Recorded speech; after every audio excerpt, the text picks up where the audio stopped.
হিমালয় যেন এক বিশাল কাব্যের বই, যেখানে প্রতিটি শৃঙ্গ, প্রতিটি ভ্যালি এক একটি কবিতার লাইন।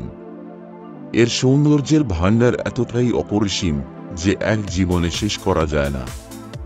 জয় ব্লগের হিমালয় পর্বের দ্বিতীয় পার্ট পরিবেশিত হতে চলেছে, শেষ পর্যন্ত সঙ্গে থাকুন।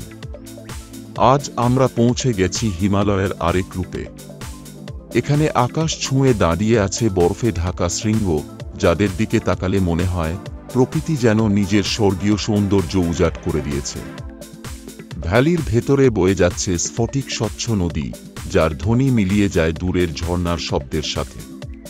নীল আকাশ, ভেসে বেড়ানো তুলোর মতো মেঘ আর সবুজে মোড়া পাহাড় মিলে তৈরি করেছে এক অনন্য দৃশ্যপট। এখানে শুধু সৌন্দর্য নয়, আছে শান্তি, আছে আধ্যাত্মিকতার অনুভূতি। বহু ঋষি, সন্ন্যাসী আর ভ্রমণকারী এই হিমালয়ের বুকে খুঁজে পেয়েছেন জীবনের সত্য।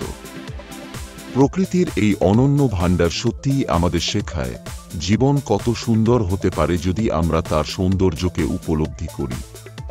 এই ছিল আমাদের হিমালয়ের দ্বিতীয় যাত্রা। সামনে আরও আছে অজানা রহস্য, আরও আছে সৌন্দর্যের গল্প। ভিডিওটি ভালো লাগলে লাইক, কমেন্ট ও শেয়ার করতে ভুলবেন না। আর অবশ্যই সাবস্ক্রাইব করুন, যাতে পরবর্তী পর্বে আবারও দেখা হয় এই অনন্য যাত্রায়।